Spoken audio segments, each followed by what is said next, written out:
little early on that one. Little transition here. Everybody needs to take a second to forgive me because I am quasi running the show tonight because I'm at J Pink's house. But most importantly, we are all here for Robert Palmer. Oh. Welcome back. Look at that. That was a hell of an intro. Gentlemen, is this our first repeat guest? I was just thinking that. Yes, yeah, he is. This is our first repeat guest. Now, That's Robert, what I'm talking about. I want to tell you something, and this is true in life as it is here on Thirsty Thursday, is that the second time is always better than the first time.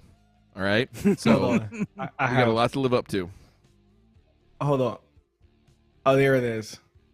Okay, now I can understand what's going on. I had the live stream playing in the background, and I was like, "What is happening?" Caller, I'm hearing turn down your radio. Caller, Okay. turn down your All right, radio. there we go. Radio's turned caller. down. Let me just go ahead and kill that back there. That was funny because I was like, "Where is it coming?" And it took me I got like 3 different screens going on. Okay, first return, repeat guess. I'm tracking now. What's up, guys? I'm happy to be here. Hello, everyone in the chat. We're glad you're here. And Robert, you've had some changes take place in your world since the last time you were on. What can you share? What can't you share? We're gonna share pretty much everything tonight. You know, like I'm in a whole new country, just like jumped across a pond of water. We're in Germany now. That's dope. Ooh. I'm a father now.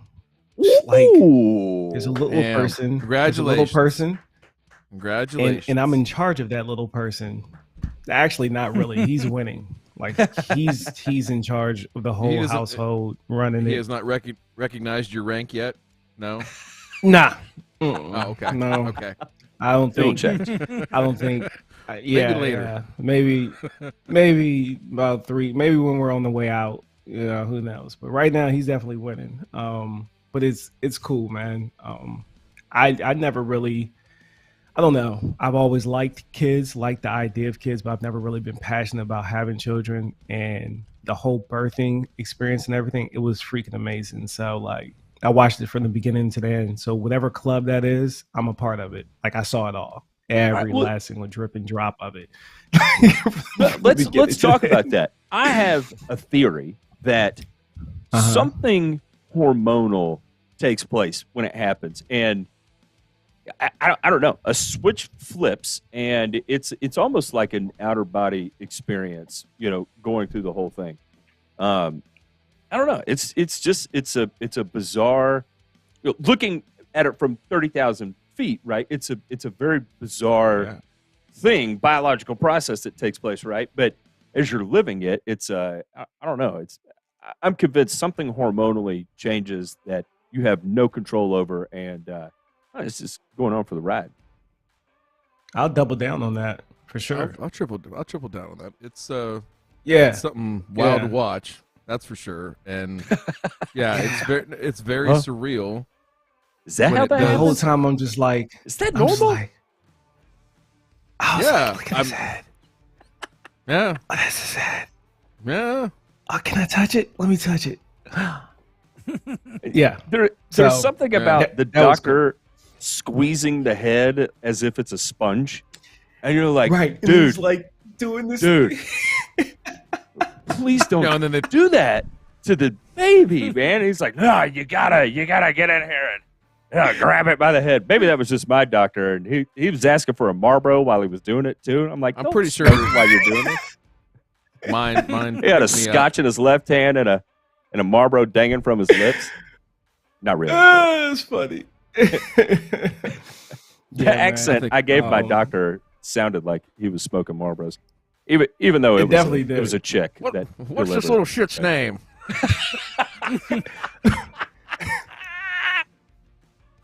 and if that voice comes out of a female-looking doctor, even worse, right, Brian? Oh man, yeah. Well, I think in that case, it's going to be like a Virginia Slim or a Misty 100 instead of a Marlboro. It would have made the story. A Capri 120. No, if that's Tennessee, it's going to be a Marlboro. No doubt. Or a Camel. First thing Matt held in his hand was not a bottle or a tit or anything. It was the actually unfiltered an ashtray. Camel. Yeah, it was an ashtray. Gotta be the unfiltered Camel. Here you go, Doc. You can. Okay, sure. You started It reminds crying. When picturing this doctor blowing the smoke in your face and you're crying in the crib. You shut up. All right, go on. Go on. this is. We're really off the joining rails here. Turf Talk here on Friday. Yeah. In college, you would go get moonshine from the guy that was dipping mason jars into his buckets of pre-made moonshine, and always had a cigarette dangling from his lip. And you're like, it's falling in there. Okay, here's my $20. Thanks. That's the double charred cask. Yeah. Yeah. That's the double chart cast for you right there. That's it. That's flavor. That gives it complexity right there. Yeah. Speaking of double charred, that may be and I'm kind of bringing up a burn and return topic here, but did anybody happen to see what happened with wheat prices today, or the last 3 days? So wheat prices have been climbing so fast that they have had to halt trading because the gain was so big at one time. I'd change cameras, Ryan, but I'm just going to leave you up there because I have to do this. So there may be a camera angle that I can go to, but I've got to look over here. Don't see it, so we're just going to let it ride. Just let it ride. J Pink's coming to the rescue here. He's like, hang on, let me fix this. Sorry, son of a bitch. I can't stand to watch this. But it's crazy. The wheat prices have maxed out. Like, I think it was the last 3 days, and we're now at over 16. I think we're like 16.60 a bushel right now, which is the highest it has ever been. Which was, I don't know. What is it normally? A crazy thing. I think a year ago we were somewhere around like $6 a bushel. Maybe 2 years ago we were at $6 a bushel, and right now we're at almost 17. So a little bit of a shake up. Oh shoot, Matt! Oh shoot! Oh, that's no. It seems like the running theme is doubling. Yes, no, because you know what? That's going to double be everything. My fork in the light socket moment. Even something like wheat, because guess what wheat makes? Bread, beer, pasta. Well, I went with beer. Pasta, yeah. Pasta, biscuits, bread. Biscuits, bread. Don't forget beer. Did you say beer? We need to. Yeah. Make sure you include beer in on Germany. That list. Yeah, make sure you keep beer in there. That's an important one. What's up, Cam? We working, baby. That's another hey, food cousin group. Dorsha. Yeah, it's definitely a food group for real. That's your carbohydrates right there. Absolutely, it counts as a carb. Yeah. Where were we though? We talked about childbirth. Yeah. You're in Germany now. What else? What else is changing? Being in Germany, you've got a new yard, right? I have a brand new yard. So talk to us about brand new that. soil test. Brand new soil test. Yep. Brand new mowers, brand new toys, brand new adventures across. It's just brand new. Like we're all new nowadays. But the soil profile is pretty interesting. Where I live, it used to be a farm. It used to be a huge farm. And it was all the rage for farming. And what I've learned is through like the local nationals, talking to them and figuring out like this land was great for farming, but it's not necessarily the best for lawn care. And part of the reason of that is because of the actual soil profile itself. Like it's more of a clay type soil type profile. I think what they said is like it's a clay loam or something. I don't know. It's on the test. They spell it out. It's pretty weird how they spell it out. But with that being said, I have some concerns on compaction. I don't know how I'm gonna. There's a few different ways of addressing it, which I want feedback from you guys tonight on that. There's two different tools I'm looking at using. One, your traditional aerator, and then there's this other thing with this German name I can't pronounce. But what it does is it goes at about the depth of your traditional aerator, and then it's like turning the soil that it's got a roller on the front of it, and it's like breaking up the chunks of soil. It's like kind of smoothing them out. But yeah, that's the front yard, which is where I'm putting a shadow turf, kind of like heavy shade blend. Of course, it says clay silty loam, and then it's the same all the way around. And then the backyard has a little bit different values as far as your pK, magnesium, and then I think the pH is a little different as well. But everything's like a little bit off because I had to run it through Google Translator. Yeah, that's good. But yeah, that's the zone 3. But yeah, I guess the biggest concern that I have is really the profile itself. So, I mean, we can jump right into it. We're already on it. Like, would you, knowing that I'm going to be real mowing for the first time, and the front and the backyard is what I'm real mowing, the side plot, I'm going to hit it with a rotary mower, electric rotary mower on top of that, which is pretty cool. I'd like to talk about that a little later. But with that being said, there's this tool I have access to, and it breaks up like the first 5 to 7 inches of soil. Yeah, there it is. There she is. She's pretty.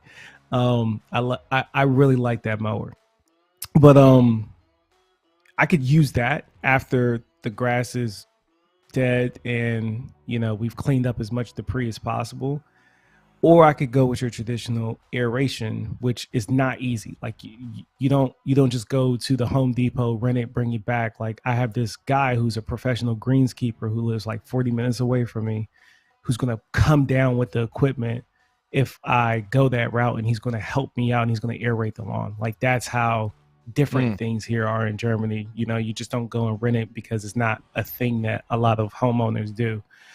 So I guess, yeah, that's my first question. Which one of those tools, considering that I'm going to be leveling out, bringing some topsoil in and getting it as smooth as possible, which one would you do? Sure. Can we see this other one? You got a link or anything? The other what? Video? The other soil? Yeah. Yeah, this tool? other aeration method, the tool. Yeah. Let me pull up a link and I'll drop it. I'll drop it in this chat that we have over here. How about that? Yeah, give me 2 ticks. Let me see. You're good. You're good. Where's that? Anything? I'm doing some of the conversions here, fellas. I don't see anything like. Yeah, milligrams per gram. Is that already percentage? No, it's milligrams per 100 grams. So per 100 grams. Yeah, so you got to convert it over. How do you convert that to parts per million? So I'm just. That would be parts per million, isn't it? The Ray, No, yeah, that would be 100,000. parts. I think me and Ray and I went back and forth on that for a while, and he was saying I should be good almost, without converting. Yeah, that's almost the parts per million. And the one thing that I would advise you is that because you're already alkaline, I would go against this and not drive up the magnesium levels. Oh, wait. I think you have to move one digit to the right. Is that right? Mm-hmm. Yeah, so that's per 100 grams. So It's 100,000. It's 100,000. If you move it over, if I'm not an idiot, and let's be honest, I'm fairly. You move large the decimal idiot. to the right twice. Is that? Am I? Mm-hmm. Mm-hmm. Oh, wait, Sean Smith is saying this is parts per million. So. All right. Okay, so we're Sean's we're word good. for it. Yeah. So 20 parts per million of phosphorus. 21. Is that 21 parts per million of potassium? No, there needs to be another zero on this. Yeah. So I'm saying I think it's 2 over. Yeah. So over, that would be Two over. an additional 0. So 200 milligrams of phosphorus. 200 parts per million of phosphorus, 210 parts per million of potassium, 90 parts per million of magnesium, which would make sense. Yes. Which would make sense because of him, Robert, talking about his soil composition, right? Mm-hmm. My bad. It would be I thought you injured yourself. rare. I know, to right? That see- sounded pretty dramatic. What was it that fell over? Are you okay? That was my mic. We're good. Oh His my ashtray. goodness. Sorry. Oh. Ears. Good callback. So okay, well, it looks like you are more than satisfactory in P and K, and a touch high on the pH. You're kind of setting yourself up here for an ammonium sulfate program. So that's what Yes. I'm running. I'm running. I got ammonium sulfate. I have. What is this thing? I have this interesting. I can drop a link for. I dropped the link for that tool. Can y'all get into this chat that I see on the streaming software we're using? So I dropped the link for that other tool. Here's the link for this slow release. It's like ultra stabilized ammonium sulfate. Then I got traditional ammonium sulfate. And then I'm running also this 15520 as well. Or do I need to email this to y'all? Can you DM it on Discord to JPink? Okay, let me go to Discord. Because look, I wish I was good enough to be able to do this, but that's why JPink has to do it because I can't. That's why JP. That's why you got a JP. I would just start dragging and dropping shit and just screw everything up. That's typically what I do. Yeah. I guess. And this is the front yard. The backyard is a little different.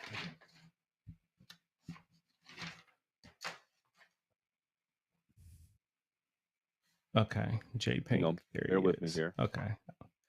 So I'm gonna send you the tool first, Okay. JPizzle.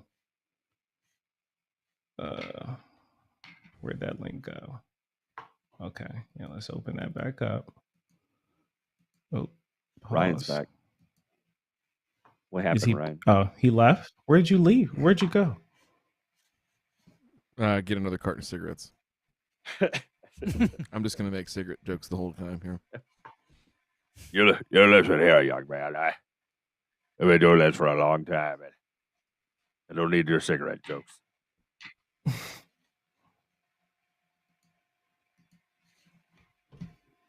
Welcome to Filler Up Friday, where JPink in real-time diagnoses how to do the internet. He's making fun of me for being slow. Okay, so that's the first link. Oh boy. Ooh, JPink. look at this. I just sent it to you. A rotary power arrow. Yeah. Rotary. You know what? You know what I power. recognize that as, Matt? What's That is that? the same attachment as the rhododendron attachment that they use on dingoes here in the U.S. You see the Fascinating. combination Yeah, tiller and the drum in front with the diamond mesh drum. So what it is it rototills and then the diamond mesh drum rolls the soil back down smooth, or Yeah. relatively smooth. They That's make a cool these, piece of machinery right there. Yeah, I mean, they make the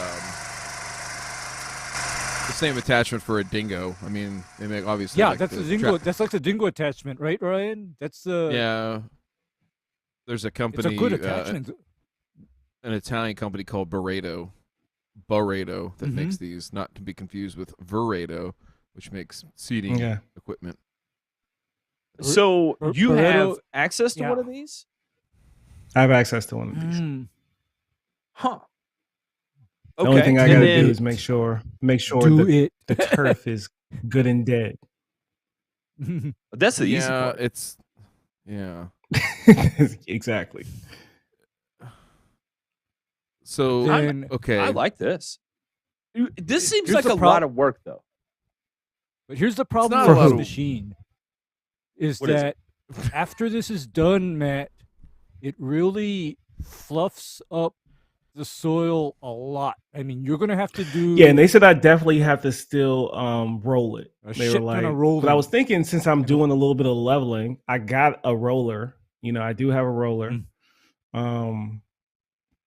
I can do that. Like I have all the tools I need to do that. The only concern at that point would be based off my climate appraisal, my growth potential. Am I cutting it too close to the summer, letting everything settle out? Well, let's take a look at it. yeah.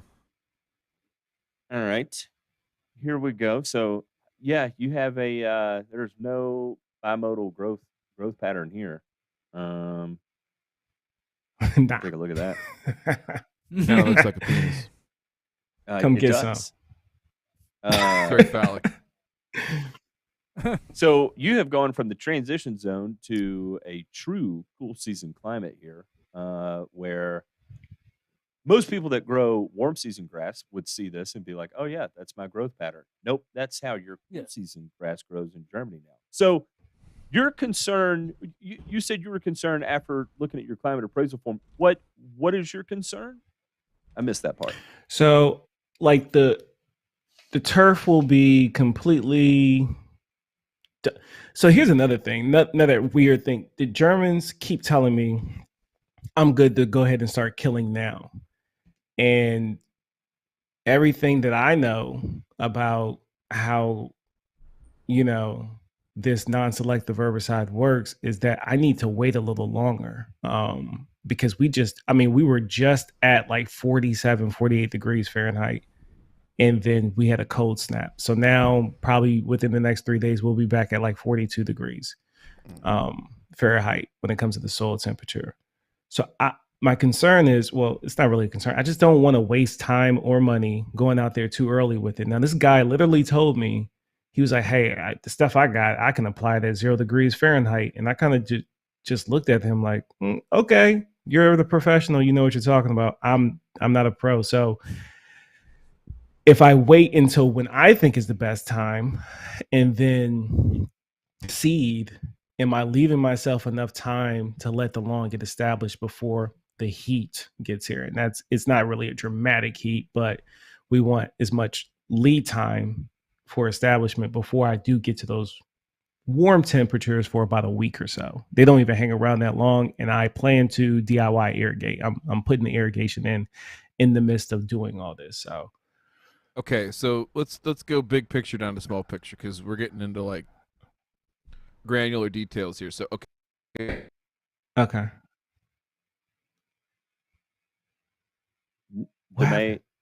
Demay, his internet connection sometimes gets a little squirrely, and this happens.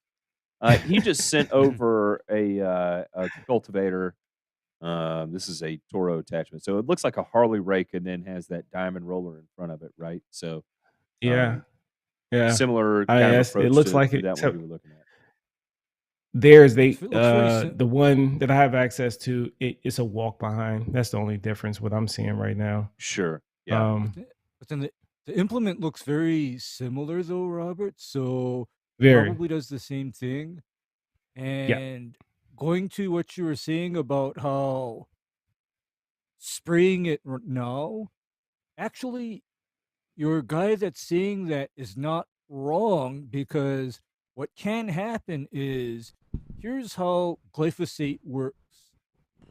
If you spray it when it's a little cool, what can happen with it is that the glyphosate will stay in the weeds until it gets warm enough for it to work. And then once it gets warm, the glyphosate wakes up, kicks in, stuff starts dying. Because the glyphosate, if you spray, it's not like you spray it when it's cool and you wasted it because it's too cool. It's just going to wait until it's warm enough to work. It's just going to wait. It's not like you wasted it or lost it. I died. Right. My AMS comes in. Mm-hmm. All right, he's back. I'm back. So go ahead. Your AMS comes in what? Yeah, my AMS comes in tomorrow. I got AMS coming in. I got this stabilized ammonium sulfate coming in, and then I got a 15520 coming in. There's some pretty cool looking. I mean, ammonium sulfate, it is what it is. But the other two specialty products, I think they're perfect for my scenario based off my soil test. But I haven't sprayed yet because I haven't got my AMS yet. So that's the AMS that I'll be getting right there. You probably have to translate that to actually read what's going on, but you can tell that's ammonium sulfate. Yeah, Hey, not going to translate that. universal. Yeah. It's universal. It's ammonium sulfate is ammonium sulfate. Right. And then the other two are really the interesting ones, like the stabilized nitrogen source, and then the 15. Yeah, there it is. That Intech one, and they got all the information there. Eurochem. If you hit the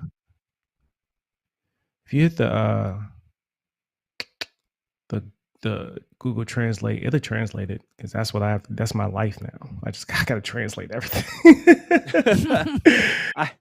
Translate from German to English. I'm like, all right, now let me read. Yeah. Can I change languages here? I don't know. It should be at the top of the, like at the top within like the bar. Oh, here we go. Like have a little thing. Yeah. Just click it. Look at this. Boom. There you go. Oh, a little nitrogen sulfur. What's interesting about this is better name utilization, reduce in leaching. Let's see. With it being a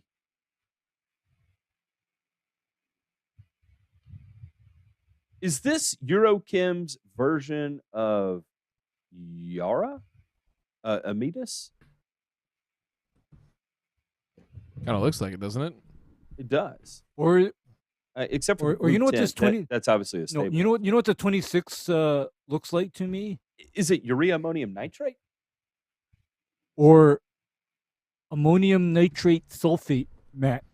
You remember like that Fuse N product that I like to use that really kicks grass in the pants? Yeah, it has nitrate nitrogen. It is. That's ammonium nitrate sulfate. Yeah, this is like Fuse N. 2600 is the ass kicker for grass, literally. Which is a Simplot product, I believe, the Fuse N. Fuse N, yeah. This is the one where you know what this 2600 is good for? Getting a nitrogen response in cooler weather. Because that high nitrate, and that's exactly what I got it for. Yeah, we'll get the grass to respond to nitrogen even in cooler weather. So one of the things, nitrate to grass are cool. Period. So I was going to spike that with the Glide when I applied it, and then the last one is what I'll be using for the side plot, because the side plot is the one with the lowest amount of phosphorus, and I may go out with it when I do the 15520. I may go out with that when I do the overseed as well, because my phosphorus is pretty much adequate, but I can see in some areas I kind of need a little bit, so I'm going to go out with that 15520, that very last link that I sent you guys, which is another Eurochem product, and I'm pretty sure it's stabilized in some form or fashion as well. So those are my three. That's the foundation of my nutrients that I'll be using. I'll be mixing up a little here and there, but for the most part, those are the three products that I'm running with as far as the NPK. The denitrification inhibitor here, DMPP, I'm not familiar with this. Ray, can you tell us a little bit about it? It's not something I've come across. Okay, I'm wondering if that is like their way of calling the standard NBPT or denitrification. Yeah, like the standard denitrification inhibitors for urea, like what's applied to Umax and Uflex. Well, I'm that's wondering if it's their in-butyl Oh, here we go. thiophosphoric triamide. Yes. Yeah. I'm wondering So if it's the here's- same. this Here, I'm is gonna maybe send this the to you real chemical quick, name Matt. of it. Yes, I'm gonna let me send this to I think you. I've got it figured out how to do this right now. Right on. Yeah, I'm wondering if it's kind of like the same thing because there's not a lot of denitrification inhibitors on the market. To my knowledge, the Umax and Uflex system is the only ones I know of, and then this 3,4-dimethyl pyrazole phosphate is another one that is used in, I guess, Europe and Asia. I'm not sure if that's allowed in the United States. Yeah, so interesting. It is different from MBPT. Yeah.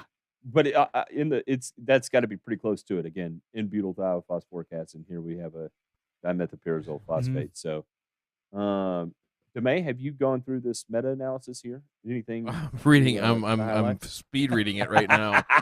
I am too. I Well, mean, on it's air. basically no. I mean, it's Radio essentially 101. yeah. Reading to ourselves on the air live. The only The thing most- that's more the only thing that's more impressive, Matt, is if we, you know what we should do? We should do color commentary for golf on the radio. That would be great, especially from our group, because we could comment on the grass, right? Yeah, Be like along the way. Ray, we could be like our good friend, our good friend who's a huge YouTuber that likes to criticize golf courses, even though he's never worked on one. So, cheers to you, sir. But anyway, yeah. So this paper here, zapow! I think that's the correct term. Right. So, that's right. Look at the winning. So Look at winning. this paper basically says that DCD and DMPP are equally as effective, right, in decreasing nitrification in soils, right? So there's that the conversion process, right, of taking it. Help me out here, Ray, on DCD. I'm my brain is fried right now. But anyway, all right. Long story short, we got an effective nitrogen stabilizer here. And We'll have to dig wait, into this. real Very quick, effective. why that's important, and I think this is important to highlight here, is that there are some nitrogen stabilizers out in the marketplace that have zero efficacy or actually increase the rate of nitrification or gassing or increase the rate of conversion of urea. And case in point, and I hate to throw fingers here, but there is a company. No, it's the malic free copolymer. No, it's a what is the one from Verdesian? I'll look this up and I'll pull it up. I don't know. Off the top of my head, I don't know. Do you remember which one it I is don't from Verdesian, Ray?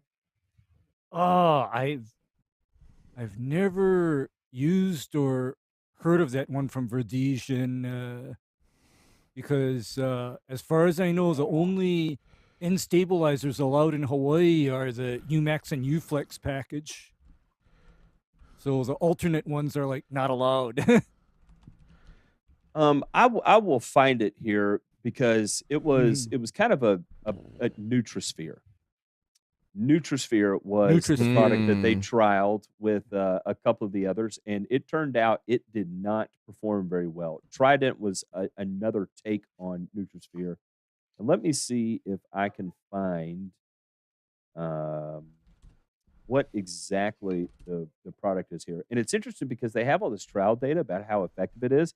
And then when it was independently tested, it turned out to actually have no efficacy.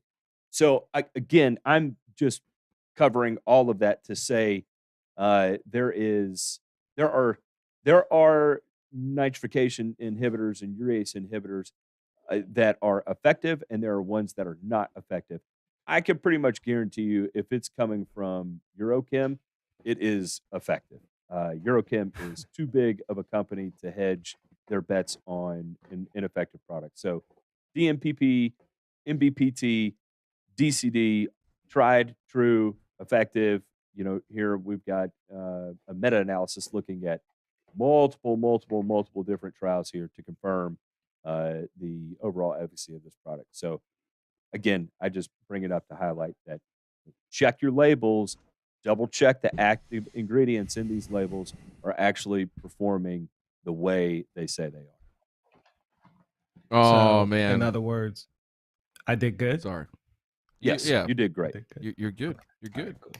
You're very good. Well, you were saying DPP, MLNO, LMNOP. I was going to say, yeah, you know me.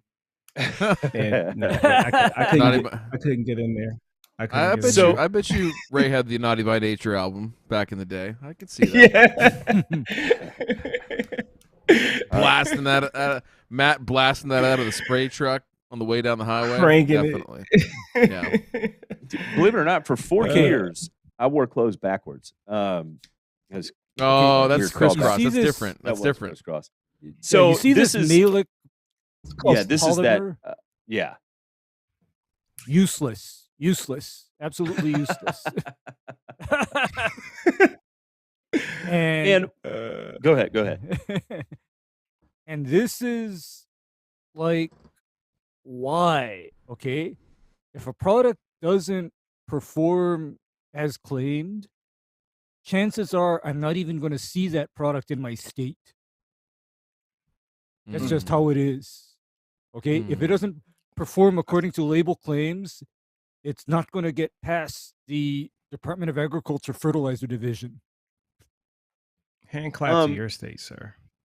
Yeah. So it was a big hoorah there that it did not work real well. And here is the study that basically said it was not very effective. If anybody wants to look it up, review of malic itaconic acid copolymer purported as a urease inhibitor, phosphorus enhancer, and stuff. So turned out did not really work as advertised. And feel free to take time out of your day to go read that. It's an interesting read. So what you have chosen here, and in fact, we have one more to take a look at, and that would be this one here. I'll get this pulled up on the screen. Yeah, this is what I'm thinking. Going out with. I don't know if I'm gonna throw it down right before, like at seeding, or right when she comes up. And then I was thinking about coming back with that more or less before we slip into winter. Now, for a little extra potassium, boron, and zinc, and it has a little bit of phosphorus. So I could see it going down at seed. Let's see, what is the derived from on? What is the potassium source here? Oh shit! Oh boy, that is not in English. Yeah. Well, too bad it's too fine a print. I could translate. Hold on, wait. I can. That's an SDS. I can. Maybe this brochure here. This is also not in English either. And the only reason I ask about the potassium source is that seed can be a hair bit sensitive to the salt index, right? So, and you already have a fair amount of phosphorus and potassium in your soil. So, if it were me, and again, you asked 3 people here, P2O5 opinions. No, P2O5 is just the phosphorus content. It'll be like potassium chloride or potassium sulfate, something of the sort. Okay, hold on. Let me translate. Let me go there. It had potassium oxide, but that's not telling us what. That doesn't tell us everything. I mean, yeah. So and so, if it were me, I have no problem with this. Using this product here as your first application, but I personally would wait until the grass is up. Nothing crazy. Let it come up an inch, probably 2 inches, and then go ahead and make an application with something like your product here. And I think you're gravy, baby. Well, I'm glad you said that, because I wasn't planning on waiting for it to get an inch, because I'm keeping it somewhere around 10 millimeters. the front and the back anyway. Yeah. Jeez. And since I have a particular reel mower, I have that shouldn't be an issue getting on there real soon. Thoughts on that, Ray? No, Look at go her. ahead. She's all Go ahead, sweaty. because if you're She's all gonna sweaty. cut low, I recommend you start mowing low as soon as you can, so that way the grass doesn't stretch out and then you chop it down. So it's a good plan to give you the metric or the idea. Plan on mowing already when your first sprouts have gotten to, say, like 15 millimeter, and start cutting at 10. Okay. Cool.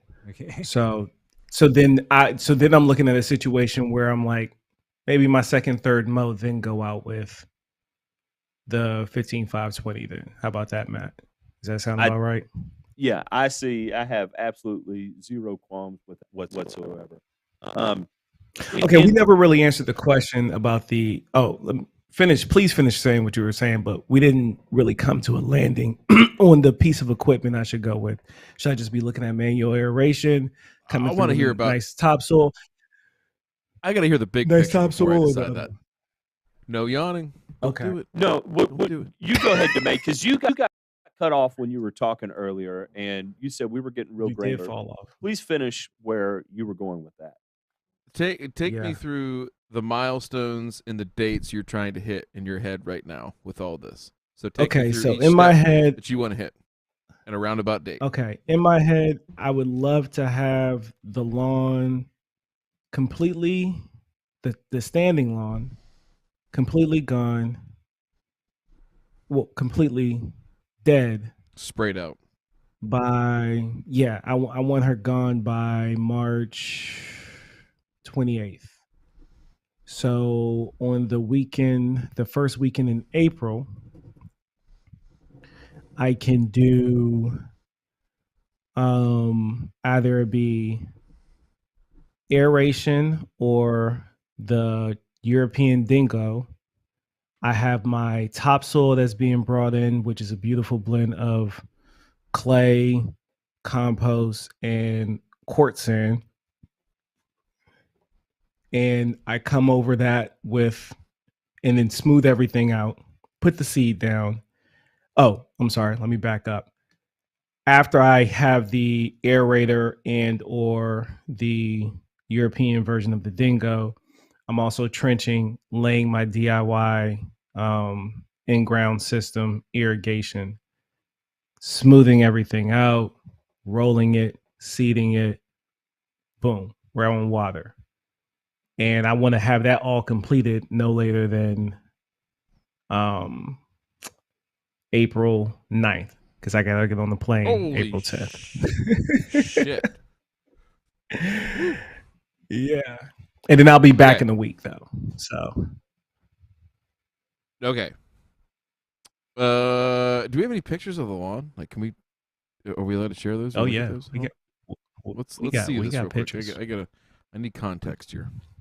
Oh yeah. So this is the front yard. It's dealing with a lot of, yucky moss, bull crap. That's the front yard. It's gonna I'm gonna clean it up, but that's just a trouble spot, due to having trash grass up there. And I think I actually have a picture of a trash grass, but then we can go to the next picture.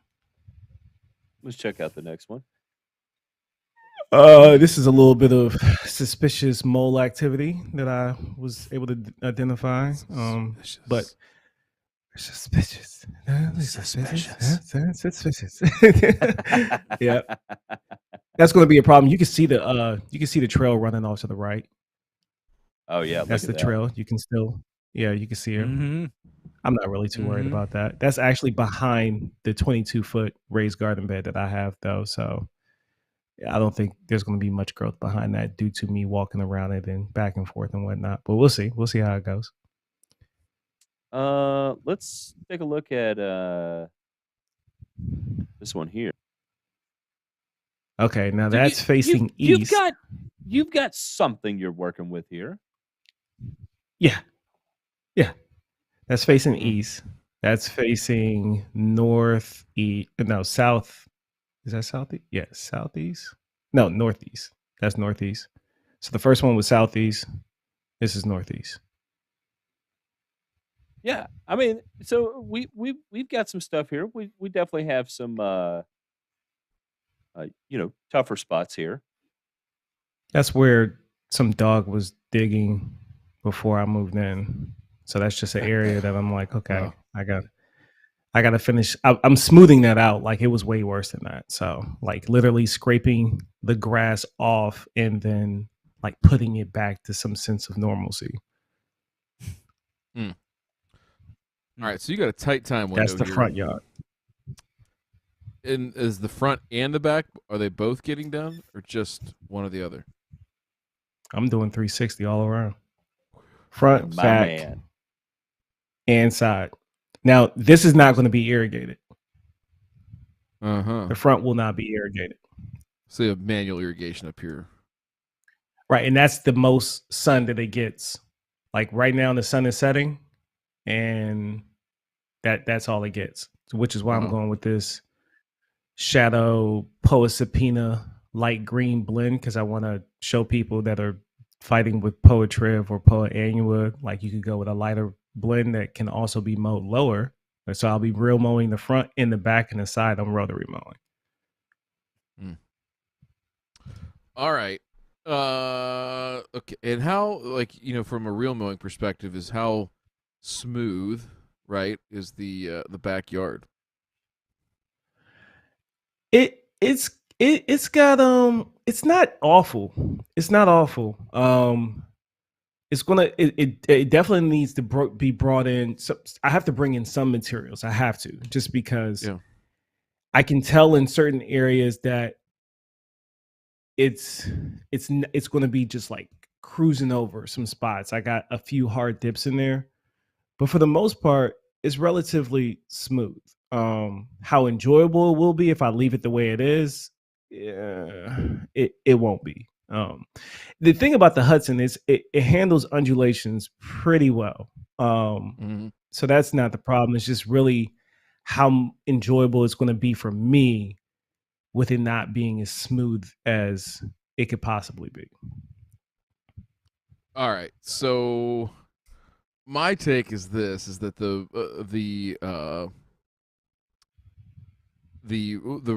rhododendron, the soil cultivator, we'll call it. That's what Toro calls it on the Dingo. The soil cultivator thing. I think it could work. I think it's just gonna leave it really fluffy, and I would feel better about if you did all this, and instead of getting seed in the ground, you left it for a week and let it get rained on, irrigate the shit out of it, and let it settle from water, and then come back, spice it up a little bit, bring in a little bit of fill if you need to kind of like smooth things out, right, and then sow your seed.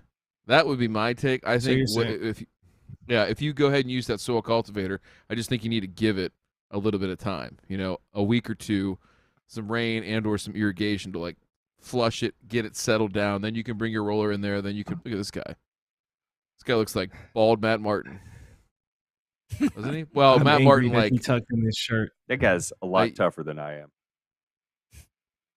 am. He's prior service for sure. Look or how, he wish he was one or the other. I was gonna say, well, his tucked legs in seem his out of t-shirt. proportion?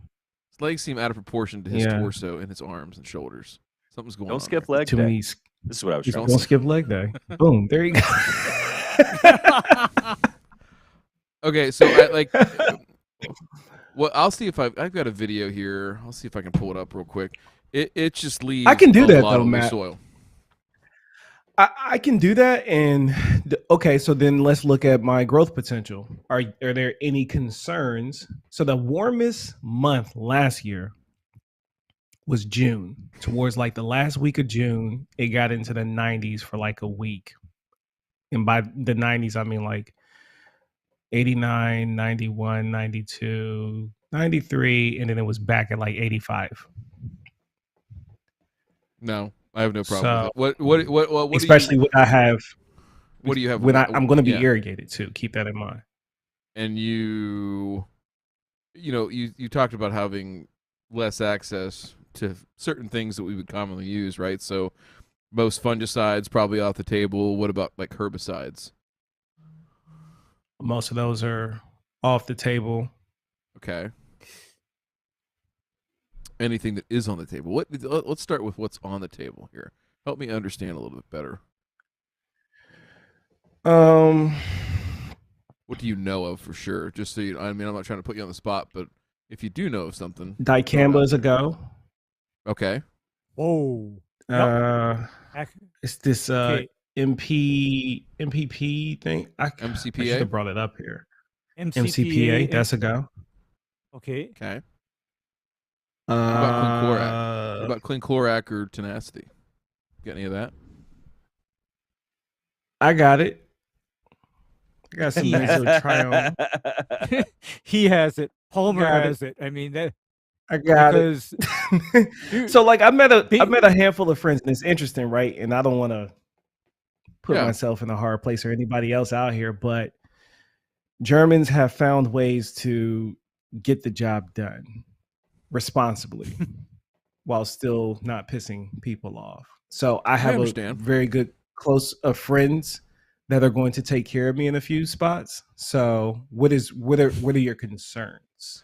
My concerns would just be, I think you can survive it, getting through those heat spells. I'm not really worried about that too much. The only thing I'd worry about, just, like anything, especially with a growth curve like this, is you're going to have some summer annuals that try to creep in there, and especially if you disturb the soil, like what you're going to do. I mean, I'm just telling you from experience. When you pull in that right, so I'm prepared for the bared soil 21 day of protection. If you're picking out what I'm putting down, big pop. I'm picking up what you're putting down. I'm thinking post. I'm not thinking it's seeding though. I'm thinking post. I'm thinking if you got to go out there in July and clean up a little bit of stuff that broke through, you're good.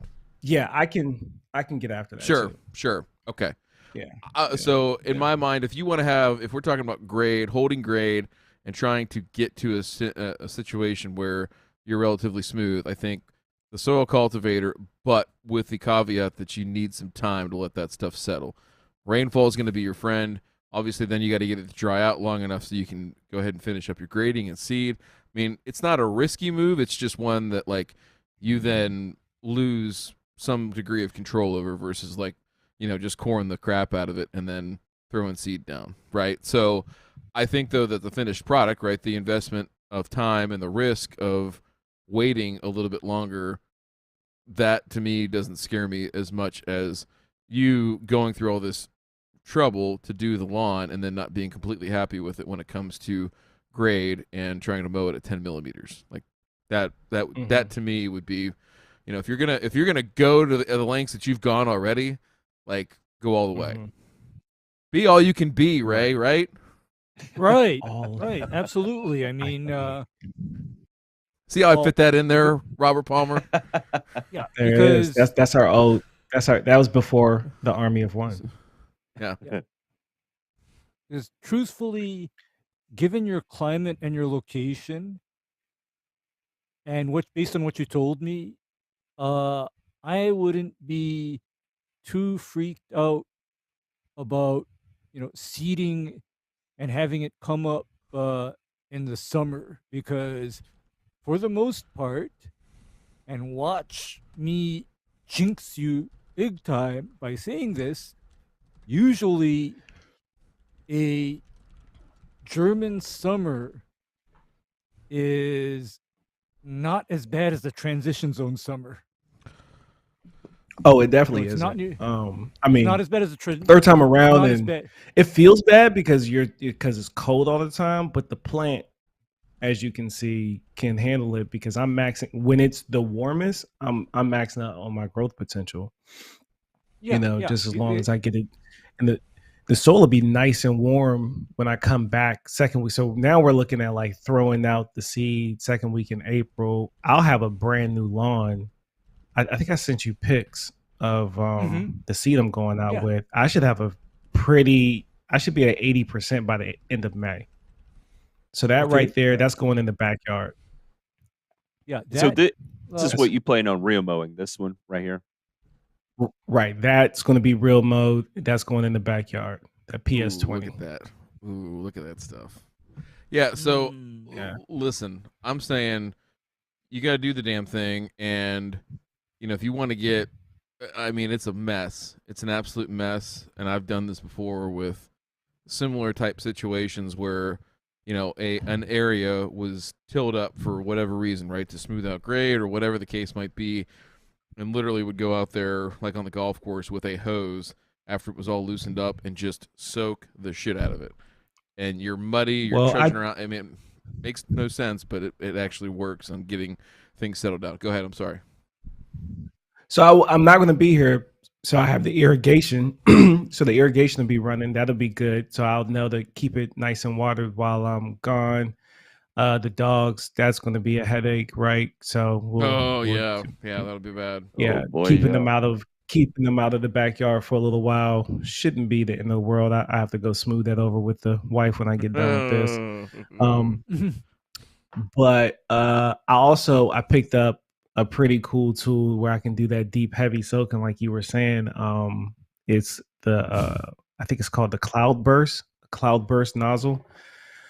I sent a picture of that into if y'all want to get a good look at that. But I got a Cloudburst nozzle, and then I got the Cool Mist. Is that the Cool Mist or the Cloudburst? That's the burst. Yeah, that thing right there, dude. That's the like it freaking dumps. Like yeah. That's So I think I can. Duty. Yeah. So and really, I got those for. I got that for hot spots and for the front yard, and then that right there, that's the cooling nozzle for just cooling things off when need be. So and it has a nice little beautiful mist on it as well. So yeah, so I got those in mind of just that. Yeah, I was gonna say I think that's good. I think that's right on the money, and I understand, like the heartache of what? I forget about the sound effects sometimes of what's actually there. Anyway, yeah, they said, well, your neighbors complain about water usage. Well, that's why I'm putting the irrigation in. Very meticulously placed irrigation. Well, you can run it at night too when they're asleep. So. Well, it's not even about that. It's like, one, you're not paying my bills. Two, I put irrigation in. I could be sloppy and just have this stuff going all over the place, but I'm doing it right. So go to sleep. Leave me alone. Leave me alone. If it was illegal, then make it illegal if you got a problem with it, but it's not illegal. So there you go. You can feel however kind of way you want to feel. Really, they'll just be mad because my lawn looks better than theirs. Let's be honest. Yeah, and whose fault is that if your lawn looks better than theirs? Their fault. Yeah. No, Mike. Well, you lost your mic. Well, sorry about that. I have the button on the side. One of the things that I didn't like about establishing seed on a really fluffy seed bed was I felt like it was more temperamental towards water, and let me put it this way: temperamental in the fact that it required way less water than people would anticipate, right? Yeah. So I would say whatever you expect to apply with water, half that, maybe even by as much as a third. So, if you were going to do water like 3 times a day, maybe cut that down to like once a day, because your infiltration rate and your retention rate with already having a clay-based soil, which is going to retain a lot of water in general, but being as fluffy as it will be, that's going to be a lot of area to be able to take in water, and you would be stunned at how long it holds on to it. And so you guys think I'm gonna still be dealing with that much amount of fluff after even rolling it in and waiting a couple weeks? Yeah, just because of how much it turns it up. Maybe not. But the water retention would still be there. Okay, the water retention would still be there. Okay. Yeah. Thing it will be different than. Yeah, I agree with that. is that because you've rototilled or cultivated to the level that you're planning on doing, the water will infiltrate and soak in far deeper than hard packed soil.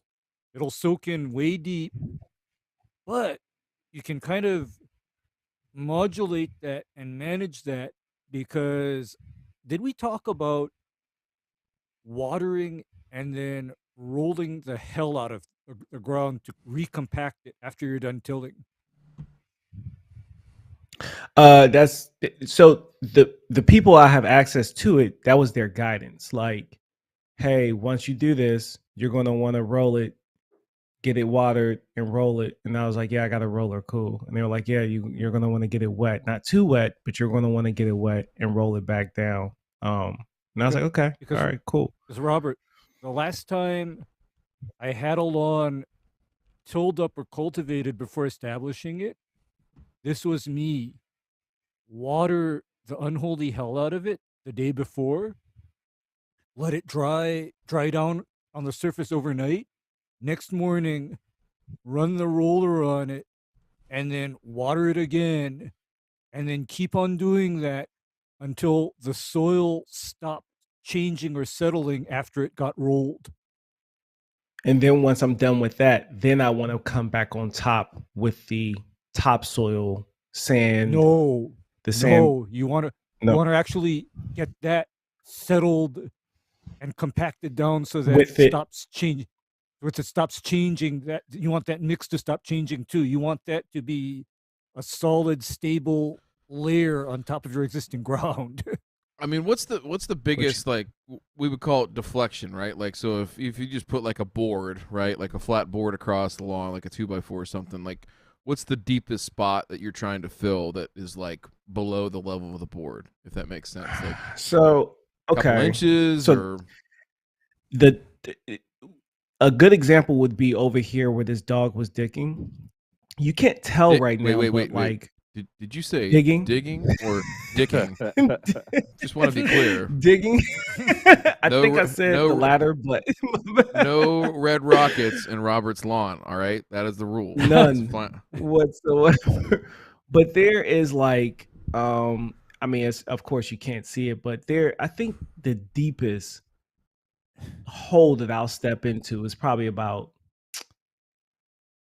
3 inches at most in a couple places. Yeah, and that's what I'm saying. Is I think you'll need, I think, less soil than you think you actually do if you till it up like this, because you'll be able to kind of much easier knock down the high spots and kind of smooth things out, right? What we call balance the grade out, right? So, taking stuff from the high spots to fill in the low spots, so on and so forth. Right. So I think that probably helps your cause, right? Like, you get a little bit more work on the front end of using that particular piece of equipment, but less hauling of soil back in there. So okay.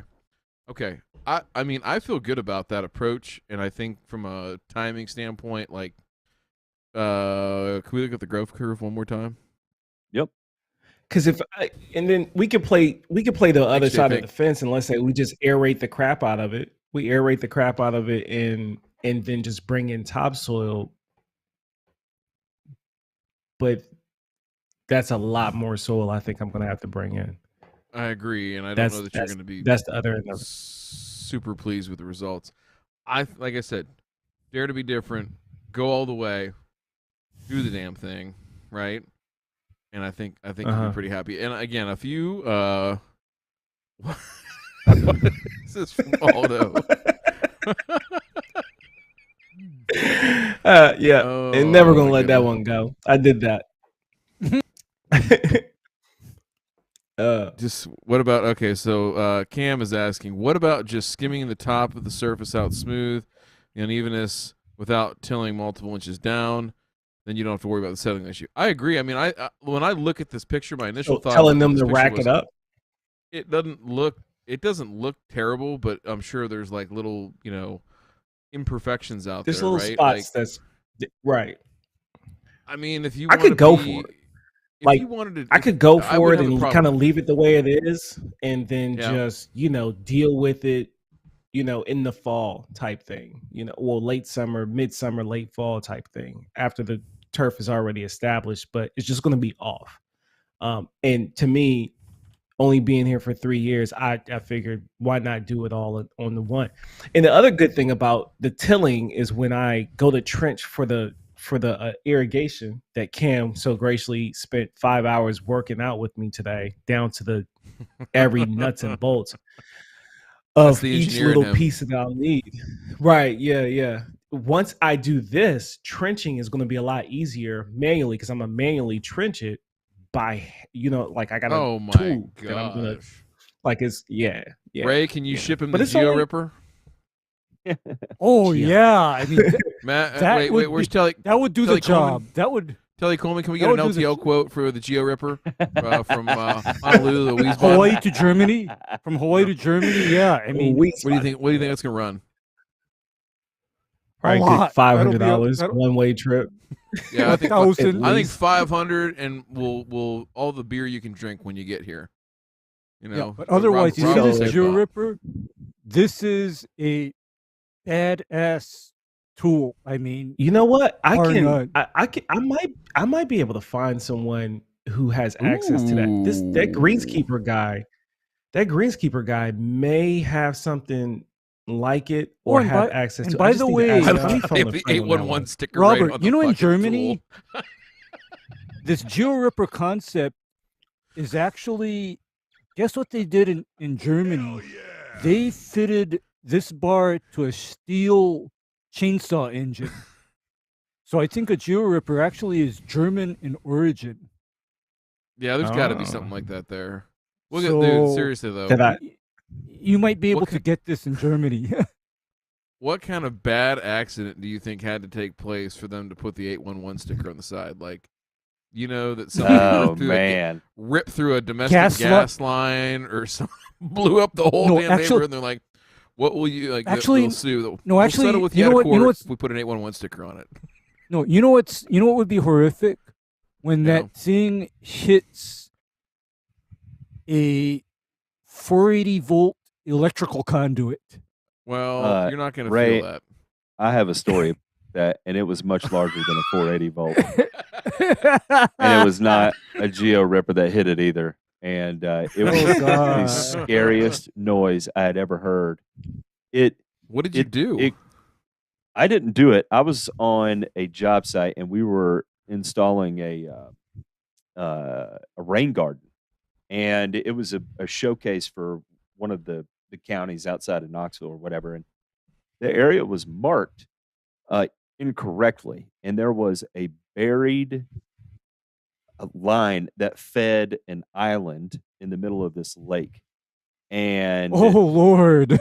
so it was 7,000 volts that was going through this line, and the guy Oh, doing the boy. excavation thought it was an old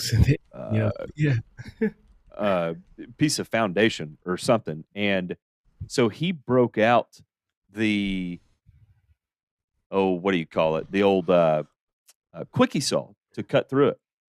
Whoa, boy! And cut through this line with a quickie saw. And when it blew every transformer across the street in unison, it sounded like an implosion. And it was like a reverse explosion. It went, ooh. And I mean, extremely loud that everybody stopped what they were doing and like looked around. And you could smell like this weird ozone plasma like smell in the air, and nobody moved. And so I walked into there was like a little shop there that where they had like rowboat supplies and stuff, and I walked in there and was like, do y'all still have power? And he was like, I've already got everything turned off, I have no idea. And I was like, can I flip the light switch? He said, yeah. I flipped the light switch, it didn't come on. And I was like, oh buddy, here we go. Well, 30 minutes later, here comes the first truck for the municipality power company showing up, and then another truck, and then another truck, and then another truck. And then the one of like the head honcho guys rolled up and was like, I need everybody to put down every tool they're holding right now and explain to me what happened. We're like, Lord have mercy. The fucking FBI shows up. Like. Man, it was the scariest thing. He goes, I need to talk to who's in charge, and nobody wanted to say anything. Everybody was dead silent, just stared at him, and he was like, who's the employer? And then that was when I had to hang my head. Oh, wait, is this one of your guys? Sir. Yeah. But it got fixed. Oh, no. Everything was good, Oh. and it worked out fine. Oh God. Worked out fine means he didn't go to jail. Yeah, I didn't go to jail, Yeah. and I didn't have to pay the bill, and so it worked out great. It definitely worked out fine. University Yeah. of Tennessee had to pay that bill, and it was in the 5 digits, like well into 5 digits. I would imagine. There'd probably be like a pain and suffering fee on there, environmental fee, binder's fee, like shop materials. They fucking dinged you up for everything, man. There's no doubt about it. They just tallied it up. Was They just so tallied it up. puckered, I could have snapped a toothpick in the wrong direction, kind of sort of thing. Like, it would be easy to snap it if it was sideways. Now this is vertically snapping a toothpick. I cannot tell this story on air. I will tell it in the after show, but I have a similar story that is way worse, if you can believe that. So, Yes, I can. there's a I can't tease. wait to hear it, so I feel better about myself. all right, so we're going through we're through the renovation. We're growing in. Like, I think the mowing it, getting it going early with the real mower for sure is important. Yeah, that's for the front yard. That's the lighter blend. Are you planning on? All right, I'll do this here, and then we'll move on to that. Go ahead, Demay. I was gonna say, are you planning on the AMS? Is that to also spray after the fact, like after you have germination? You're trying to push a little bit of growth in Yes. that. Okay. Yes. Good.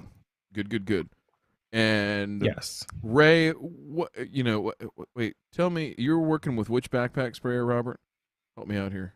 I can't remember. I got the Jacto. I got start the so Jacto. I'll be running the Jacto and the Strong.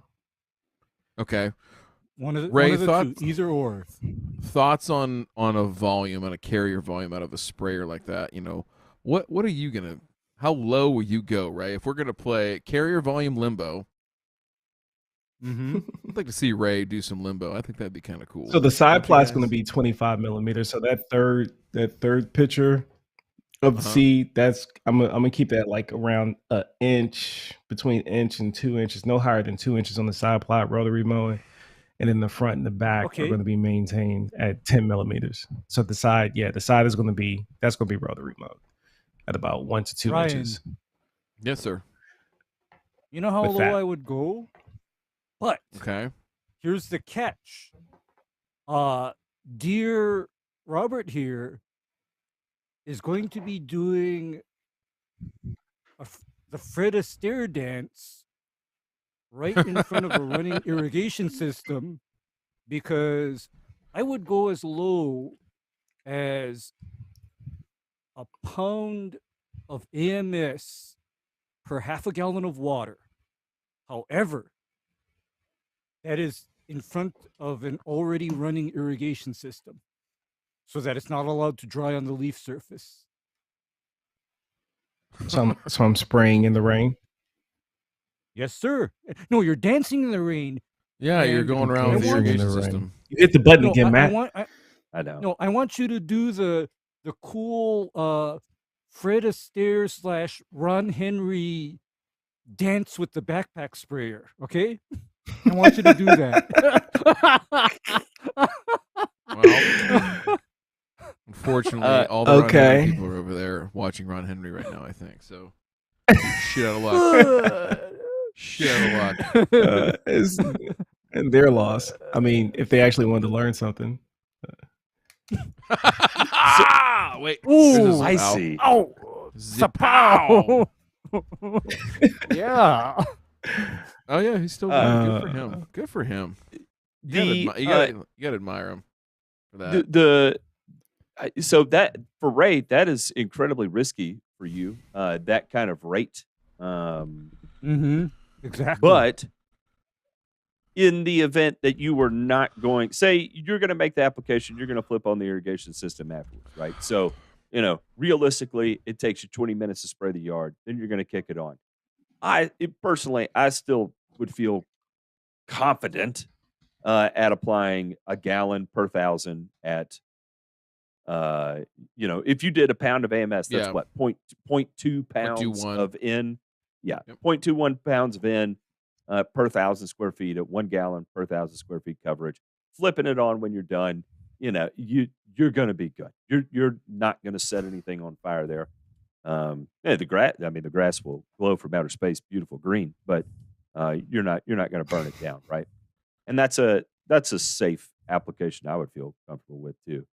As you start dipping below 1 gallon of carrier per 1,000 square feet, that's when your risk is increasing exponentially until you're getting down to just absolutely fractions of a pound of N.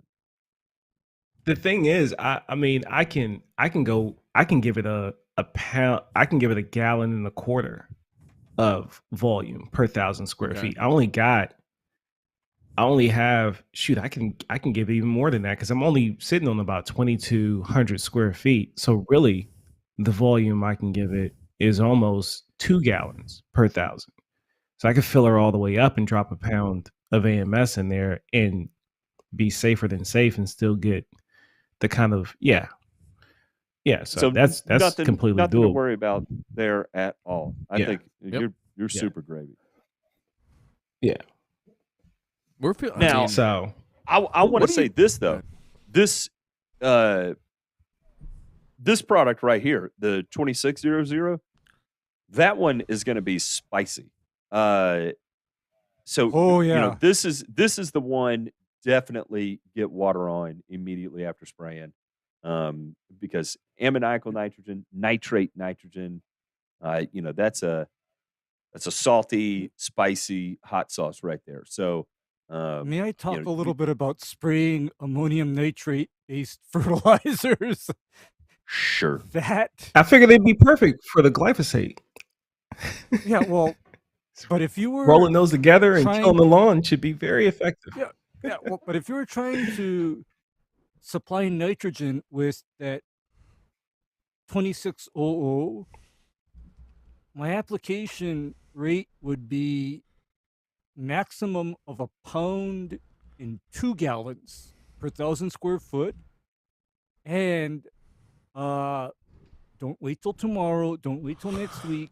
It gets watered in when you're done. That's how I'd handle it because, true story, there are a number of lawns and landscapes that I have fried down to the ground, spraying ammonium nitrate-based mixes on top of. I've done it.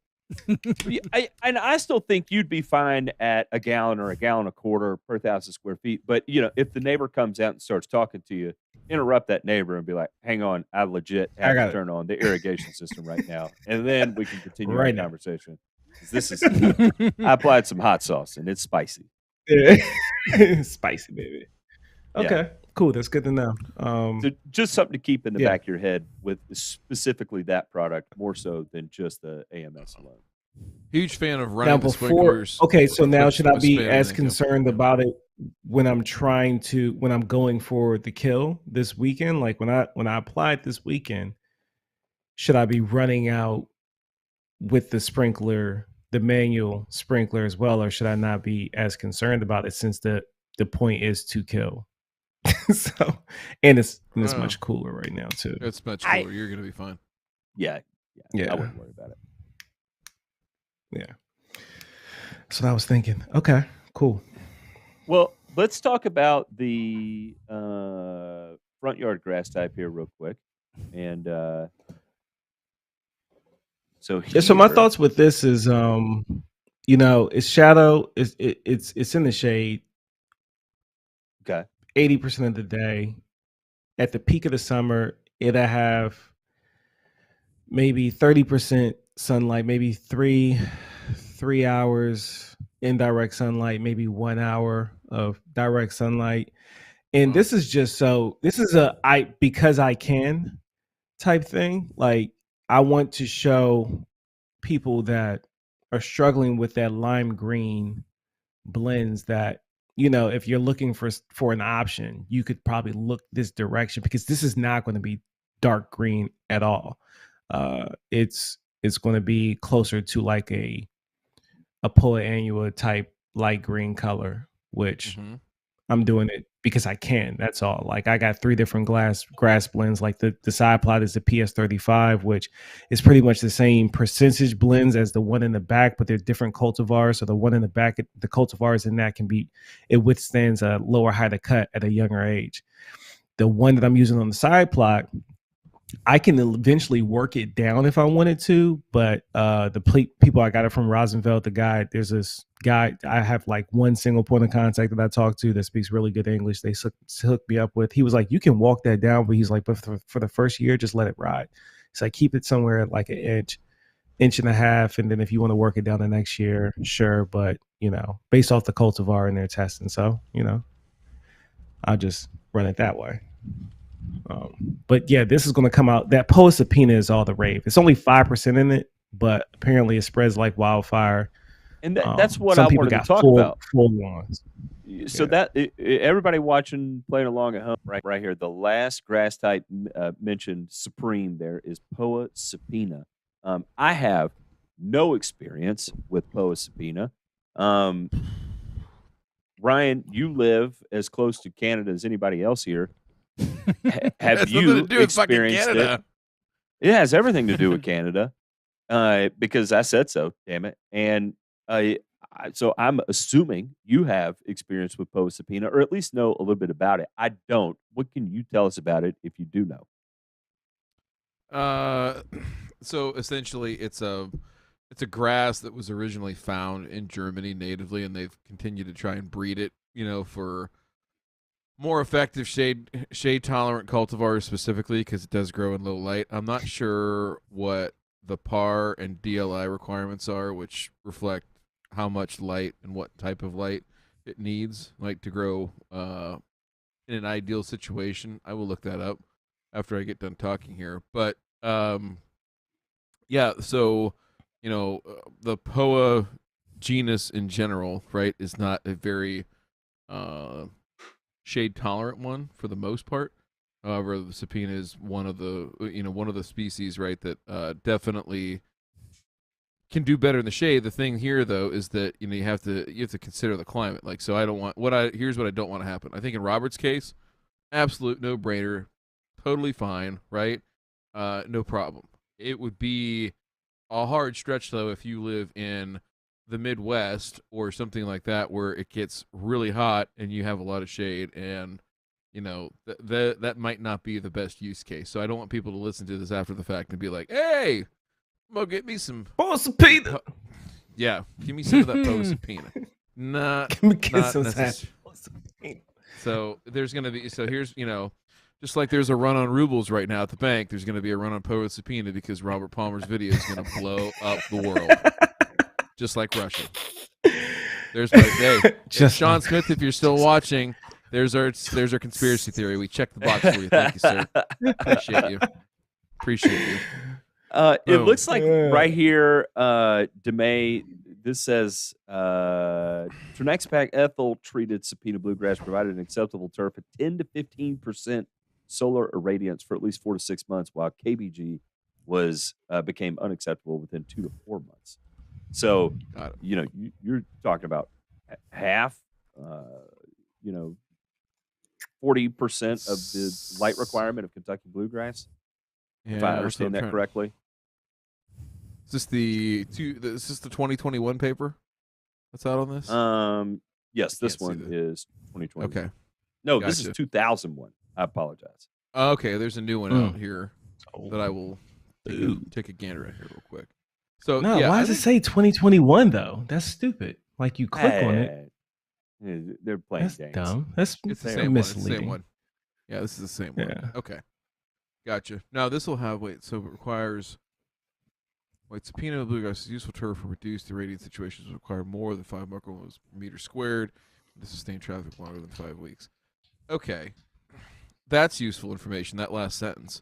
So I think if you were to measure your light in your front yard, even with how shady it might seem, is you should be over this 5 micromoles per meter squared. I don't think that's going to be an issue. So I think it's a fine choice. I don't even think, know what that again, means.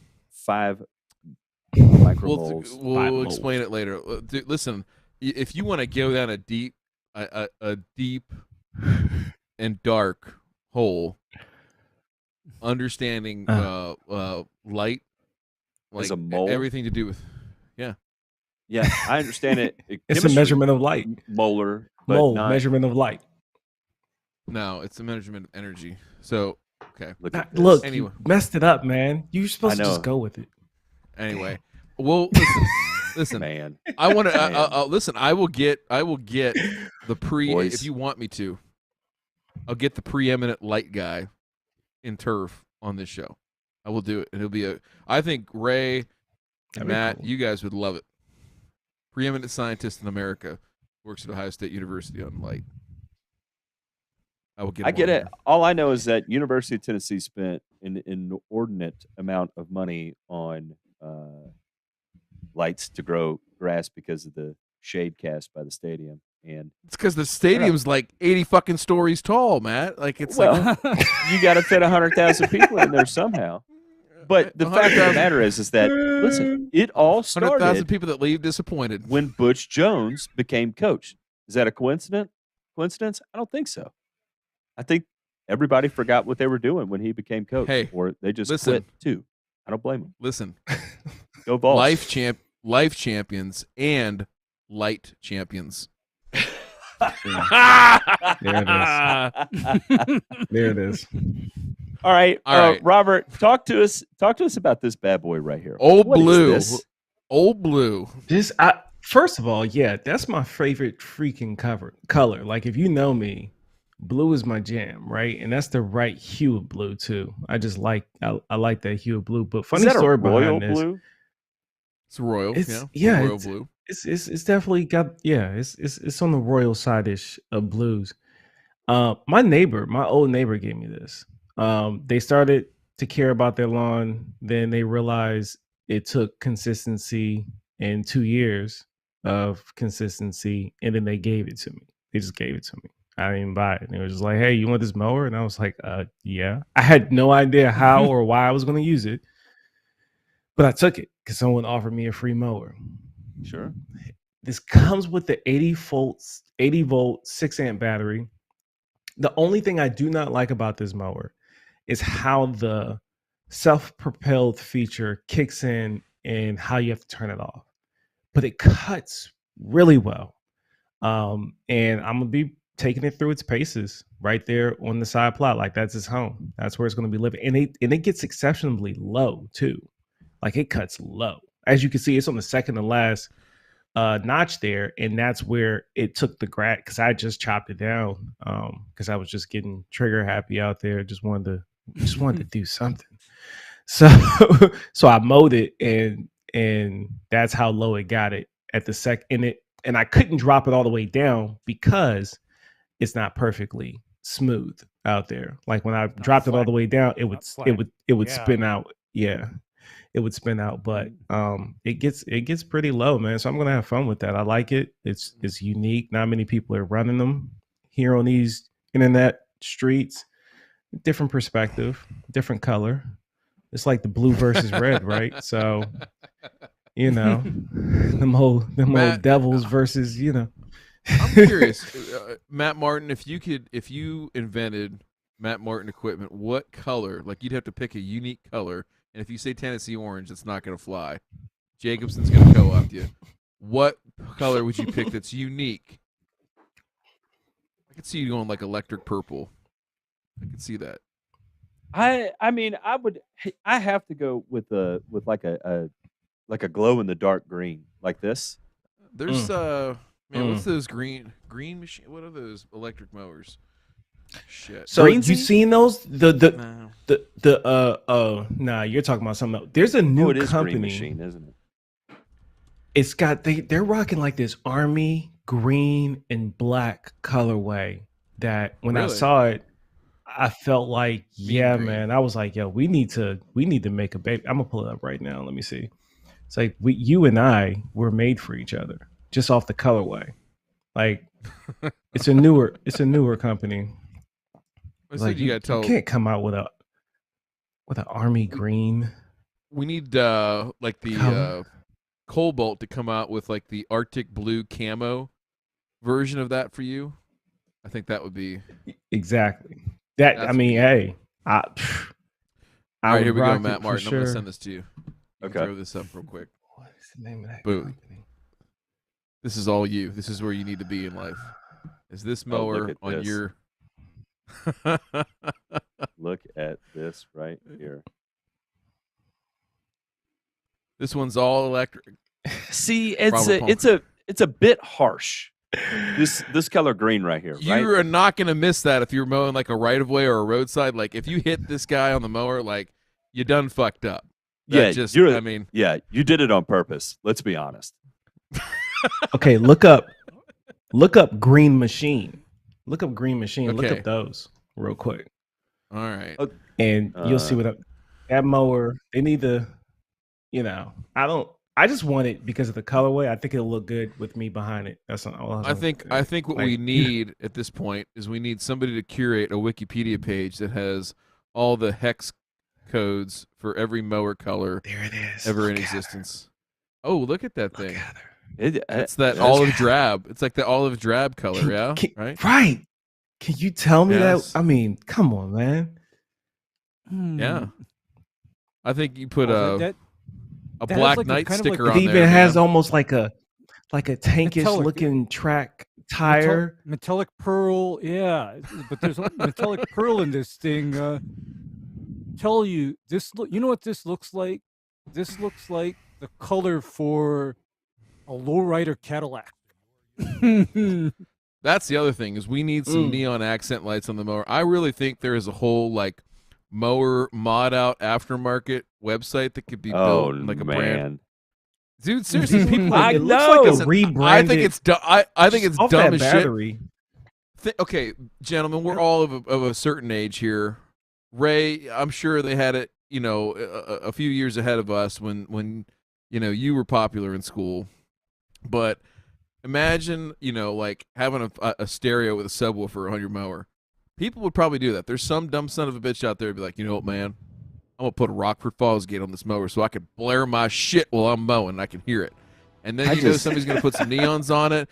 Somebody's going to put a bra, like a bra, like the leather one. Put a kit light on it. Yep. Dude, Hey, I'm you know telling what? you. Oh, this has lights. Look at this. Yes.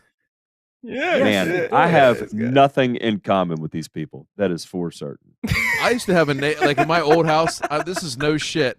Robert Palmer, maybe you'll appreciate this because you're like a completely different time zone now. I had a neighbor at my old house, a couple doors down. This guy would mow in the dark, literally at 10 o'clock at night with sunglasses on. It's the only time he would ever mow. I have no idea, like if it was like some type of like mental conditioning, like where he was trying to find his way in the dark, and I was always like, what do you? What? I wanted to go talk to him so badly, but I maybe he was did. blind. Was he blind? He could have been blind. No, dude, I'd see him. No? If he was blind, then he'd take his sunglasses off and go drive his truck down the street. I mean, Ah, that's interesting. I don't I think. I feel mean, like- I have no problem with blind people, but That's playing bumper cars in broad daylight and mowing your grass in the dark with sunglasses doesn't seem like a very good life to lead. no, not at all. I would have to have a conversation with that individual. Like I'd have to get to the bottom of that. I wouldn't be able to live next to that without figuring that. I need an explanation, or I'm calling the cops. I'm calling the FBI. I'm calling the FBI. FBI. No, you're a terrorist. As far as I'm concerned, You're a terrorist. That is terror. Yeah. That is terrorist. That's terrorist activity there. I'm reporting. Yeah, Meth activity. There's Yeah. There's flying planes and not caring about how you land, and then there's mowing grass in the dark with sunglasses. Those are basically. And the you same know what, thing. Palmer? 20 something years ago, you'd hate to be my neighbor. What'd you do? Oh God, I can't wait to hear this. Do you want to ask, Robert? No, Absolutely. Imagine the full hazchem suit, and I'm spraying. Yeah, I would just stay inside for about 24 hours. Like I saw you out there in the full hazchem suit. Oh my like, God. yeah, Honey, guess I'm the staying guy's in for out the there day. again. Look at him. You got to Look at him. You got to. There's a whole thing. It can't be safe. I would treat it like nuclear fallout. Yeah, because you see, the neighbors would either see me doing my roses or the grass. Look at this thing. He's got a fucking. He's got a deck. This is lush. You didn't send this to me. DeMay. I'm telling you. DeMay. Deck right there. DeMay.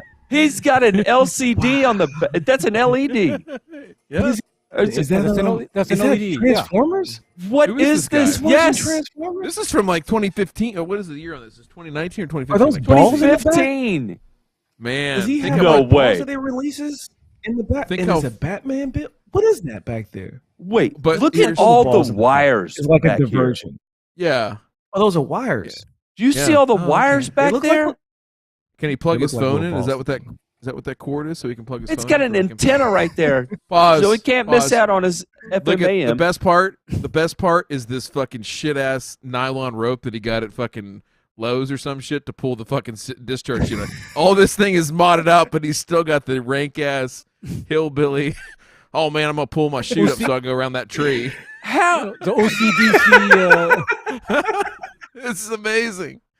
Can we call? We got to call this guy right now. Can we get his phone number? Can somebody dox him, please, so we can call him? Sir, I'd like to speak Man. to your manager.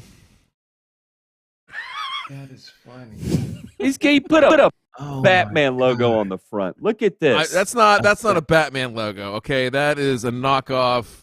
Let's not call it. We're gonna get DMCA. I've never seen it anyway, so it's close enough. That's intense. Wow. him not seeing Batman or the It's mower close. because those are both intense. Those are both very Both. intense. By the way, Both. plug for the Patreon. What do we have on the Patreon? Let me go look at this real quick. We got to be getting close, fellas. So if we get 69 patrons, Matt, Nice. fortunately or unfortunately, has lived under a rock for the last going on Oh yeah, he's got 30, to watch 36 something, years. doesn't he? 35 and a half Yeah, years. Yeah, he he's can going to watch watch a some movie. movies. Movies. We got movies. So we're going to do a watch party once a month. Just get him Literally, at 35 and a half, I'm at a point in my life where I may have to start watching movies, and I'm not going to lie, I'm really uncomfortable about it. Anyway, we got 58 patrons right now. We're really looking forward to making this happen. So we'll get there. www.patreon.com/burn and return. I didn't say the .com in the middle. You can figure that out.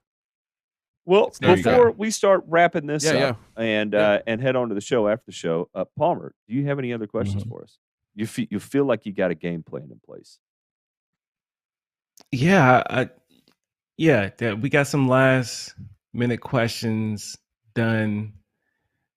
I think we covered everything because I've been picking y'all's brain for like the past 5 months. So like, I came to this. You're ready. You're ready. Pretty You're much ready. with Here's- with a 90% plan. I'm ready to just like, I've been playing this over and over again in my head. You showed me one more cool tool that I'm pretty sure I can get my hands on. I put a bounty out on it in my German Connect lawn care group. They'll probably have it found and located by the time I wake up. So like, yeah, this guy over here, and they're so willing to help me. Shout out to Germany, lawn care guys in Germany.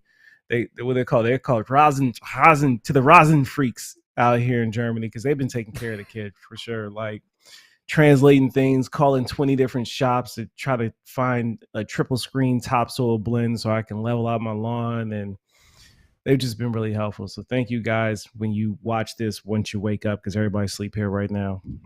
But they're gonna watch it because they support. That's amazing. And That's you know, amazing. I've been recording quite a bit. Editing and releasing will pick back up here soon, hopefully. If the job lets me. I'm pretty busy over here for some reason right now. Yeah. But thank y'all for your time, your expertise, the amount of experience that you're willing to share with us. And I hope to make you guys proud. Like, I have come from the guy who was just trying to fix a hole in their backyard to doing the full burn down renovation with confidence. And the thing about confidence is you can never tell if it's real or not. So I hope that it comes across as real when I go to execute. You got this. You got this, dude. And okay, a few things. One, for the people that are watching from Germany, yes, we really are this stupid and smart all at the same time. It's an amazing feat. We make it through. I stay on the stupid spectrum. It's amazing that we make it through our day-to-day life. Ray is the exception. Ray trumps us all when it comes to that. But no, seriously, like, that's amazing that people are jumping in on this. That's cool. Two other things I'll say real quick. Number one is that, dude, you got this. Like, we've been talking. I know you've been talking to these guys. Like, this is gut check time. I do the same thing on every project I do, where it's like, we're a couple weeks out, month out, whatever, and it's like, okay, let's just go through everything and pretend I'm an idiot and I've somehow forgotten something, right? And you're doing that right now, and that's good. That means that's confidence to me. If you were fake confident, if you were fake natty, you would. Hey, hashtag it. I forgot to hashtag it. If you were that, right, you would not, throw caution to the wind. You wouldn't consider everything. You wouldn't go back and do it. You'd be so sure of yourself, and you would surely screw something up. So I applaud you for the effort that you're making on that. The last thing I will say is, and I said it when we went to our pre-show countdown, and you couldn't hear us talking, but I didn't say this part, but thank you for your service. Number one, I have a loved one, someone very close to me that's in the armed services. I understand what that's like, and I appreciate you making the sacrifice to go over to Germany to take care of what you're taking care of and grow some grass while you're there too. It's pretty cool. So, as I said on there, thank you for your service. Keep your ass out of the grass, except at home. I mean, then you can put your ass anywhere you want. But thank you very much. We appreciate you. We love you. And I can't wait to be hammered drunk and eating Spinelli's with you in the very distant, or not too distant future. Yeah, not too That's distant. all I got to say. Right. Not too distant future. I caught it. I caught it. Yeah. While we're still young, right? While we're still young. Well, Ray's not 21. He couldn't even get into that bar, man. I don't know. Look at Ray. Look how young he looks. He kind of looks like a boy, like a. Yeah, I look like a little boy, don't I, Palmer? I look like a little boy. Yeah, just such a young child. I mean, you know what? Come with me. Let me kidnap you and sneak you into the back real quick. I'm going to tell you how real Robert Palmer is here for a minute. I'm going to tell you how real Robert Palmer is. Like, we go have literally one of the best nights of our life, right? Like, till way too early in the morning, have one of the best nights of our life. And then what do? And a lot of people would be like, oh, man, I can't pick myself up off the mat. I can't do that. We go back the next night and have an even better night and stay out even later and literally top it all off. So, yeah, Crush all it over again. again. It was amazing. And, again, can't thank you enough. You're a great friend. You're a great turf grass grower. Don't let anybody tell you different. Keep doing your thing. Appreciate you guys. Thank you. Yeah, thank you, Robert. And blushing. Until next time, to do another midday champagne orange juice retreat at Tupelo Honey. There we go. And Ray, we'll get you some more biscuits while we're there.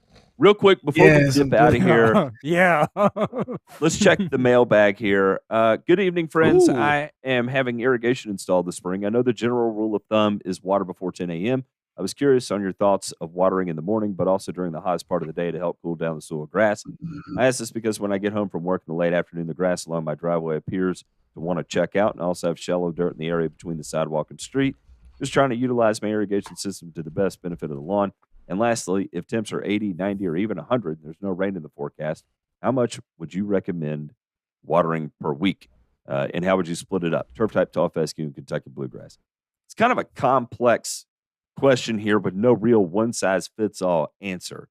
And this is probably not going to be the answer you want, but when you see wilt, turn on your irrigation system. Ooh. Yeah, Yes. that's a cop-out answer, but it is also the most effective way to utilize your irrigation system to your advantage and not your disadvantage. Setting it on a timer to just water is not generally the best thing you can do. Yeah, I mean, hey, But- listen. Go ahead, Ray. You go. Sorry. But here's what I'm going to tell people about grass that is obviously heat stressed or water stressed. As long as you can cool your turf. Lower. Go lower. Yeah. You can cool your turf. However, here's the thing. It has to be done right. And for the right reason, because the times that I personally turn to shringing or these light waterings during the day is if I know that the grass has a compromised shallow root system. Like, I would be the world's biggest ass if I held a turf area to a very Spartan watering program and I knew I had nematode damage, for example. I'd be the world's biggest asshole. You know, in that case, it would be Don't say that, Ray. you know, in that case, He's currently broadcasting on another channel on YouTube live right now. but anyway, what? Hey, yikes! The pow, See what he did Ryan. Again, but yeah, if you're dealing with a situation where you know you don't have roots, water, and water some more. Okay, that's my word on it. If you know you have an issue with the roots, you better water. Okay. And that's my rant. That's my rant on shringing. All right. Those are good points. That's right. Grinds my gears. Gosh. All right. So look at that one. Man, that was such a long time ago. God, that was a good night. That was Sean Smith. That was when I can't remember the line I used, but I believe it was Sean would try to tell you that he was born in a trailer, but it was actually the hair and makeup trailer because he's just so dead sexy. He just rolls and wakes out of bed, and he's like a 9.8. That guy. All right, go back to that article real quick. I just want to walk through something real quick on this. Sorry, I'm ranting. You're good. You're good. Robert Palmer is tired. He's going to pass out soon. No, I'm not. I'm wide awake, and I actually just realized I do have one more question before we go. It's really quick. All right. We're going to hit it and forget it. Slide down for me here, Mr. Martin. Keep going down to the graph, the visual part here. Roll it right there. Give me all four of those slides real quick. All right, so here you go. Figure 1, creeping bentgrass fairway plot, 949, average temperatures 95 to 95. There you go. Light syringing occurs 950. On the right half of the image, you can see the temperature goes down. 2 minutes later, 952, the area that got syringed is 92, while the area that wasn't syringed is still 95. Finally, both plots are at 101 degrees only 7 minutes after syringing the application. All right, so basically what this is saying is a couple of things. Is one, the effect is incredibly short-lived to lower surface canopy temperatures, number one. Number two, because of a phenomenon right known as specific heat, water might not be the best thing to apply on a day like this right here. I think the one thing, the caveat here, if you want to understand syringing, the thing that you need to take into account is two actually critical factors. Number one is going to be your relative humidity, right? So if it's really humid, you don't need to do this because your cooling effect is going to be very short-lived. The only time that I would consider doing this is if you're really dry, so low humidity and or lots of wind, right, which are going to take water out of the plant, right? So yes, in that case, it's okay to do it. If it's hot and humid, don't do it, right? So temperature is not necessarily a function of whether you should make this decision or not. And yeah, so keep that in mind. Then, real quick on the watering piece, like before 10 or after 10. Before 10's fine. Again, you're trying to reduce the leaf wetness period as much as you can. So again, ideally, if you can, kick it on 4 or 5 in the morning, something like that, so you're not wet overnight, and things will burn off pretty quickly in the morning after the dew burns off with it. So, yeah, I would say if there's hot spots along the driveway, your automatic irrigation system is not going to pick up everything that you need. There's no system that has 100% distribution, uniformity, or accuracy. So those areas you might have to hand water, and that's okay. So that's my piece. I could talk all night on that one, but I am going to shut it down right here so we can get to the after show because, gentlemen, there are some vicious fish. Palmer had another question. We do have Palmer had another question. It's $3 for $1 tonight, Robert Palmer. Go for it. Without taking fungicides off the board, I've been told in this area, dollar spot is an issue. What, if anything, can I do to mitigate that one? And seems like the only, other than maybe some snow mode, but South Carolina got more snow than me. But yeah, boom. What can I do? Let's start the chant here, boys. Ready? AMS. AMS. That's right, boys. That's right.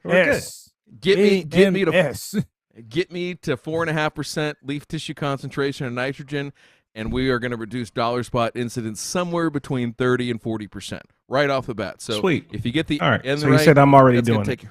What about also knocking the dew off? Absolutely, removing dew. So if you want to run your sprinklers, it's counterintuitive, right? But the dew, right, or what we call the guttation water that's on those plants, highly juiced up with sugars and very spicy, right, for the nutrients dollar spot for the fungus. To dive into. Yeah. Yep. Mm-hmm. So if you can, go ahead and knock that off. If you can blow it off, great. If you can wipe it off, I'll have irrigation. Water it off.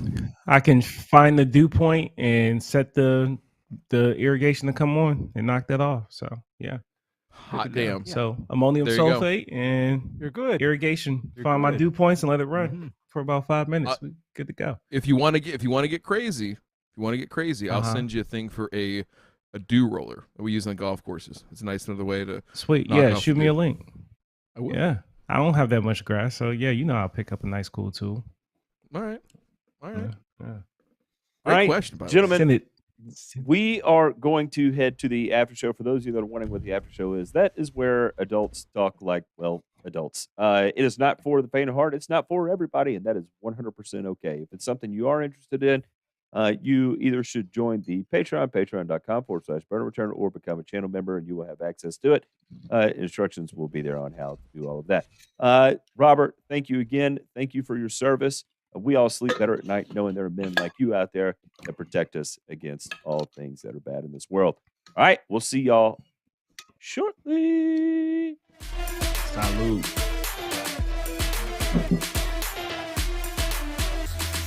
I gotta change my